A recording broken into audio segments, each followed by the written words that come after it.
So if you've been following me, you know that we just recently built and installed the inline thermometer for my water change system, but now I wanted one more thing added to that system to aid me when I'm refilling the tank, and we're going to talk about it here in just a moment.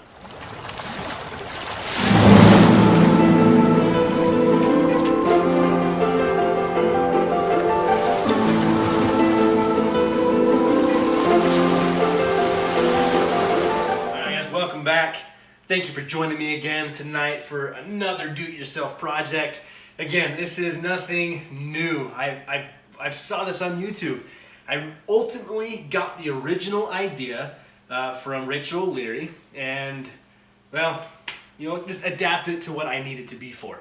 But beyond that, it's something that I've actually been using upstairs on my tanks that when I had on my tanks up there, and it's aided me quite effectively. So I've went back and watched Rachel's video on this. I think I'll be able to track down her video, and I'll link that in the description so you can watch that one. But let's talk about what I built and how it's helping me. So the idea was, now that I have water, I can control the temperature. I needed a way to control the flow going into the tank. Not so much the flow, but I needed something to stop the water so I could get the temperature right and then open the valve to let the tank refill. Simple PVC connections, and this one's actually going to be for the quarantine system I'm going to have in the back room, but I brought it out because the hose is shorter, easier to get out here, and it gives you the main idea. So let's talk about what the purpose is and how I built it. Purpose is, we have a nice lip that's going to fit right over your tank and allow me to then control the flow with the ball valve. One turn, I can completely shut off the water flow. All I have to do is, when I'm ready to refill a tank, literally go up there, hook it on, close the ball valve, start the water, set the temperature, come back, open the ball valve, I'm refilling the tank. That easy. Now upstairs, when I had my tanks up there, what I was using was basically this same setup but with no ball valve, and I didn't have the T on the end, and I'll explain why I added this and who I saw it from here in just a moment.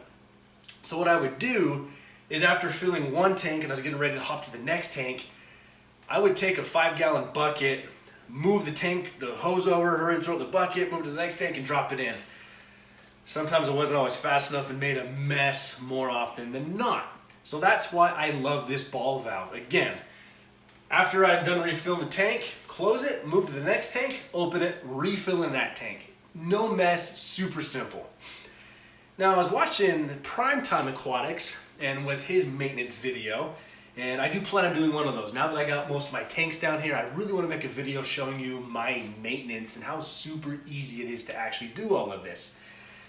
But what I noticed was that he was adding on a simple T to the end of their refill hose, or their, the hook, a python hook, whatever you want to call it. And he explained it was to help, redirect the flow so it doesn't just blow up all your substrate. Don't know why I didn't think about that before. Previously I never really cared. I found ways around it. I mean, there was one point in a 40-gallon breeder that actually Kiwi was in, that I would take a fake piece of decor, purposely set it aside to use on water change day for her tank, put it in, and then hook the pipe on that so it didn't blow sand everywhere. When all I had to do was put a T on the end. When this is in the tank, it diverts the flow and it slows it down enough it doesn't blow everything everywhere. So I've actually got a clip here I'm going to add on to, we're refilling the shrimp tank with this, and we'll show you how this all works with water going through it. Oh, and I forgot to mention, the one last thing, I have found that garden hose is so much cheaper to buy than the Python no-spill system. I can get 100 feet of garden hose for 20 bucks versus 100 feet of Python is going to cost you over $100. I find it on sale, I snip off the male end of the hose, find a barbed hose adapter that's going to match up, thread it in, put a hose clamp on it, voila, I'm done. So thank you for joining me. Enjoy the next clip, and we'll see you guys on the next one.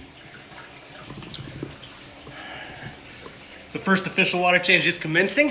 It is going very well. I thought we'd check in on that, the DIY build we did to help refill your tanks. I don't know what to call it, but let's take a look. All right, so this is a shrimp tank, the 33 long we were talking about previously in another video. You've seen this before. But I wanted to show you a good example here. So this tank is drilled and the overflow is running right there. You can see it's pushing through. My waistline's working phenomenally. That's draining. But let's take a look at this. So this is what I was talking about. So hose came in, adapted it, and this is pumping water, and I control this with the ball valve if I want to. So this is my shrimp tank, and I'm not going for high flow, but look at this, what this is doing here. We'll get a good look here. So my valve is practically wide open, and with that T, it diffuses the water nicely, and I'm able just to refill my tanks this way. So that's when I show you that in action. It's working phenomenally.